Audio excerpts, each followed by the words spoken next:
गीताया श्लोकदशकं सप्तपञ्चचतुष्टयं द्वौ त्रीनेकं तदर्धं वा श्लोकानां यः पठेन्नरः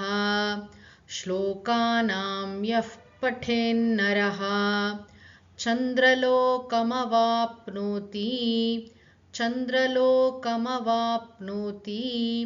वर्षाणामयुतं ध्रुवम् गीतापाठसमायुक्तः मृतो मानुषतां व्रजेत् गीताभ्यासं पुनः कृत्वा लभते मुक्तिमुत्तमाम् गीतेत्युच्चारसंयुक्तः म्रियमाणो गतिं लभेत्.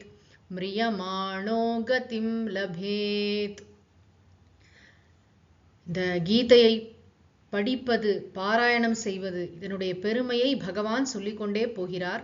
18 அத்தியாயத்தையும் தினம் படிச்சா என்ன கிடைக்கும்? ஞான சித்தி கிடைக்கும், கோதானம் செய்த புண்ணியம், கங்கா ஸ்நான புண்ணியம், ருத்ரலோகம் கிடைப்பது, இப்படி பெருசா சொல்லிக்கொண்டே வந்தவர் இப்பொழுது பாருங்கள், கீதையுடைய 10 ஸ்லோகமோ 7 ஸ்லோகமோ 5 4 2 3 ஒரு ஸ்லோகத்துல பாதியோ எப்படி இறங்கி வரார் பாருங்க. இதுதான் கருணை என்று பெயர்.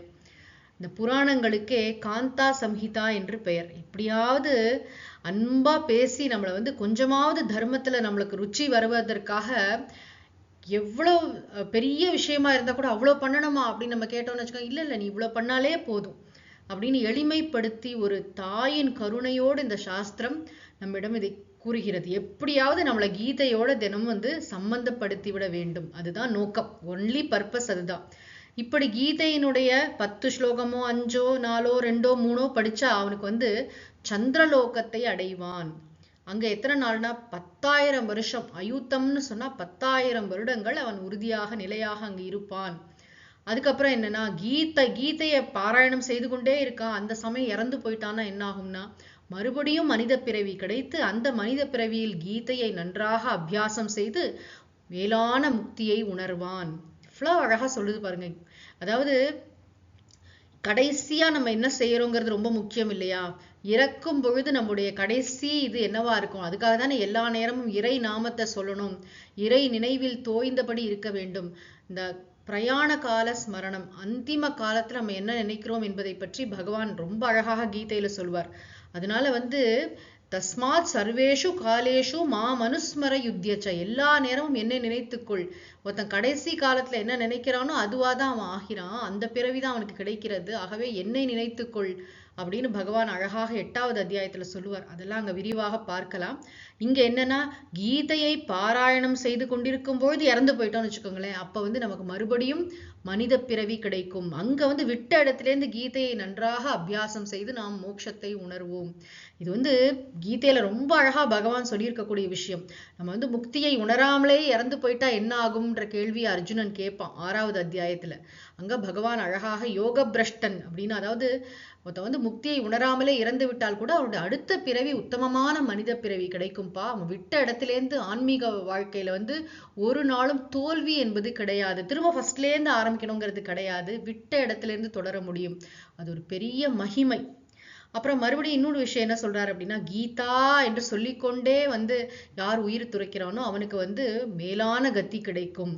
கீதா இத்தி உச்சார சம்யுக்தக, யார் உச்சரித்து கொண்டே, கீதாங்கிற வார்த்தையே அவ்வளவு புனிதமானது. கீதா, பகவான் ஸ்ரீராமகிருஷ்ணர் சொல்வார், கீதா அப்படின்னா என்னன்னா தியாகி தியாகி தியாகி அப்படின்னு திருப்பி போட்டா தியாகி வருமா.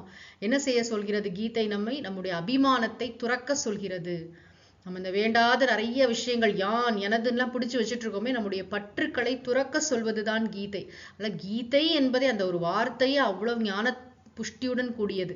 கீதா என்று சொல்லிக்கொண்டே இறப்பவன் மேலான கதியை அடைகிறான். எப்படியோ பார்த்தா நமக்கு வந்து டவுன்ஃபால்ங்கிறது கிடையாது, கீழே போனோங்கிறது கிடையாது. கீதையை பற்றி கொண்டால் மேல மேல மேல மேல ஸ்டெடியா நம்ம வந்து ஆன்மீக வாழ்க்கையில் முன்னேறி கொண்டே இருப்போம். உயர்ந்த மேலான லட்சியமாகிய மோட்சத்தை உணர்வோம். அது மட்டுமல்ல, இந்த உலகத்தில் எப்படி வாழ வேண்டும் என்ற தெளிவான அறிவு பார்வையை, நிதானத்தை நமக்கு வந்து கீதா மாதா நமக்கு அருள்வாள். தொடர்ந்து நாம் அடுத்த பகுதியில் சிந்திப்போம்.